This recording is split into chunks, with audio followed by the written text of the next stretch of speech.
नाम है। उर्दू लिखती हैं आप? जी। लिख लेती हैं? जी।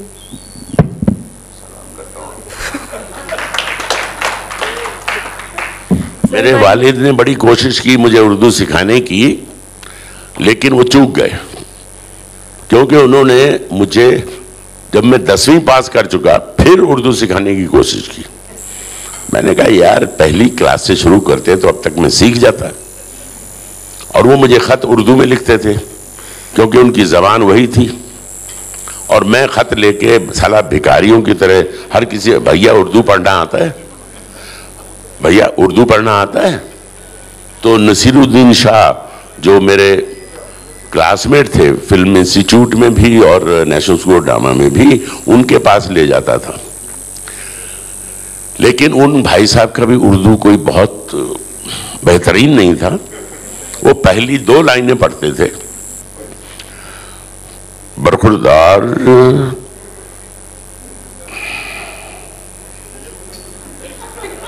मैं कहता था भैया आधी लाइन मैं पढ़ देता हूं आगे, बरखुरदार ओम खुश रहो, इसके बाद का बताओ मुझे। तो बोलता था आप खत छोड़ दो मेरे पास, मैं शाम को बताता हूं। तो वो अपने कमरे में जाके उसको गौर से पढ़ते थे, फिर मुझे सुनाते थे। Sir, my next question is, sir, what allowed you or compelled you to work with Fawzia Arshi? She is a new director. So what allowed you or compelled you to do that? देखिए ऐसा है, मैं I'll be very frank with you, don't misquote me, I will make it clear. मैं नारी प्रेमी हूं, अब आप गलत समझेंगे। नारी मां, नारी बहन, नारी बेटी, नारी प्रेमिका, नारी पत्नी, हाँ चलो खैर पत्नी भी सही यार। तो अगर आप गौर से सोचें, जब मैं कॉलेज में था तो महिलाएं, आप भी सोचिए किस प्रोफेशन में होती थी। नर्स होती थी, क्लर्क होती थी, स्टेनो होती थी, एक आध कोई इक्का दुक्का डॉक्टर बन गई। लेकिन आज कहां है महिला? हवाई जहाज उड़ाती हैं, स्पेस में जाती हैं, पुलिस में हैं, आर्मी में हैं, बड़ी बड़ी डॉक्टर हैं, साइंटिस्ट हैं। कौन सा ऐसा प्रोफेशन बचा है जिसमें महिला नहीं है? जितनी तरक्की महिलाओं ने पिछले 40 साल में की है, हम मर्दों ने उस हिसाब से हमने की है तरक्की, लेकिन इनके मुकाबले में उतनी तरक्की नहीं की है। 2-4 चीजों में ही हमसे बहुत पीछे हैं। मसलन ये डाकू नहीं है, ये टेररिस्ट नहीं है, ये जेब नहीं काटती, आती ही नहीं जेब काटने को। तो ये इस तरह की चीजों पे इनको ध्यान देना चाहिए। अगर हमें इन्हें हमारे बराबर आना है तो तवज्जो देनी चाहिए इस तरफ। तो मैं गुजारिश करता हूं आप सब महिलाओं से कि इस तरफ भी थोड़ा ध्यान दीजिए। Sir, my next question to you. Sir, my next question to you. Sir, in Ho Gaya Dimakade, you are being seen in a new character, in a new get-up. Are you happy with it? What do you have to say about it? I am more than happy, much more than happy. इन्होंने जिस जगह हमें ठहराया वो इतनी खूबसूरत जगह थी, चारों तरफ आपकी हरियाली। कसौली में इन्होंने शूटिंग की और ऐसा भी नहीं कि सुबह 6 बजे हमको मार मार के उठाया जा रहा है।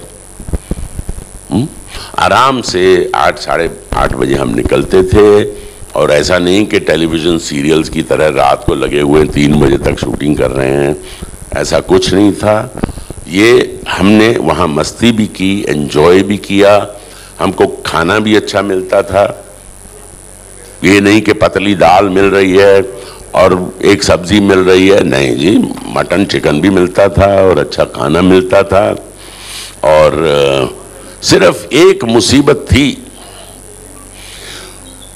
इन्होंने जहां शूटिंग रखी लोकेशन, एक तो वो पहाड़ी के ऊपर थी, कंडा घाट जगह का नाम था, कसौली के नजदीक थी हिमाचल में। उसमें कुछ 105 सीढ़ियां थी और हम उसको 3 किश्तों में चढ़ते थे। पहले 30 सीढ़ियां, फिर रुक गए, रास्ते में चाय पानी मिलता था, फिर 40 और चढ़ गए। तो ऐसे करके मेरे जैसे बुजुर्ग, ये तो एक साथ 105 सीढ़ियां, उसके बाद पूड़ियां दबाते थे, ये पराठे दबाते थे, है नी।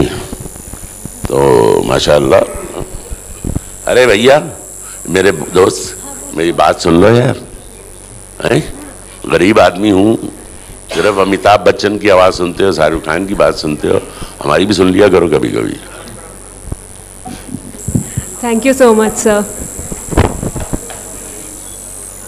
Razak sir, there's a question for you.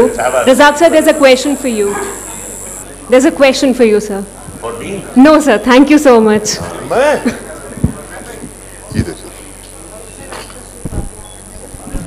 Razak sir, what do you call or what do you say about the nature of the film?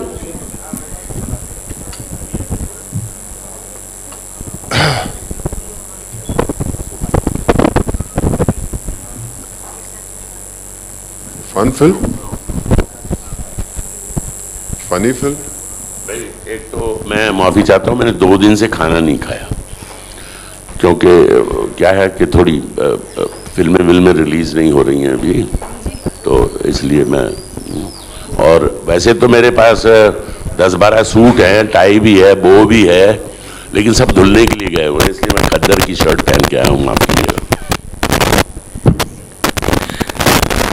देखिए जनाब साहिबान, ये माइक ऑन है?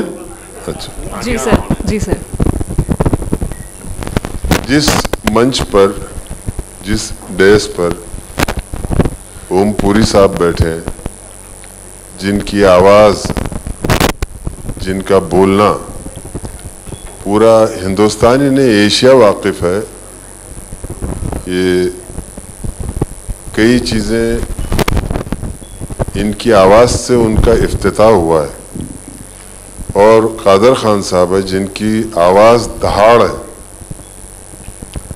और कुव्वत नुत्क, मतलब बोलने की ताकत जो, और लिखने की ताकत, अदाकारी की सलाहियत है। और जितना यहाँ पर ओम पुरी साहब ने बोला है, मेरे लिए बोलने के लिए, मतलब मैं उस मकाम पे आ गया जहाँ मेरा एक दोस्त था पप्पू, वो उसके घर वालों ने जिद की कि तुम अंग्रेजी पढ़ो, इंग्लिश पढ़ो, तुमको उर्दू हमने घर में सिखा दी, हिंदुस्तानी सिखा दी। तो लेट उम्र में स्कूल में गया, वो अंग्रेजी पढ़ना लगा, इम्तिहान का टाइम था। तो एक कॉम्पोजिशन था, एक निबंध था, एक मजमून था दोस्त पे। तो मेरे पास आया, मुझसे कहने लगा, रज़ाक मेरे को इंग्लिश पे, दोस्त पे एक कॉम्पोजिशन लिखना है, मेरे को पढ़वा दे, रट्टा मरवा दे तो मैं कर लूँगा। मैंने उसको सिखा दिया दोस्त के बारे में कि अंग्रेजी में किस्सा सुनवाना, जाके पढ़ लिख दे तो पास हो जाएगा। अब जिस दिन एग्ज़ाम था, उसकी बदकिस्मती फ्रेंड की बजाय फादर्स डे था, तो वो मजबूर लिखना पड़ा उसको फादर पे। लेकिन हमारा दोस्त पप्पू डरा नहीं, मेरा दोस्त था, डरेगा कैसे? तो उसने सिर्फ मजमून का खाका बदल दिया, बजाय दोस्त के बाप का लिखने लगा, लेकिन जो उसको याद था। और जब वो एग्जामिनर ने उसका पेपर पढ़ा तो वो आज तक कोमा में है। तो वो क्या लिखा था मैं आपको बताता हूं। लिखा, to whom so ever it may concern, I am Pappu. I am a very fatherly person.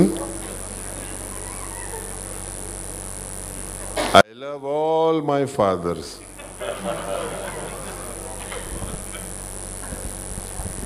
And mind you, all my fathers are not male. Half of them are female. My mother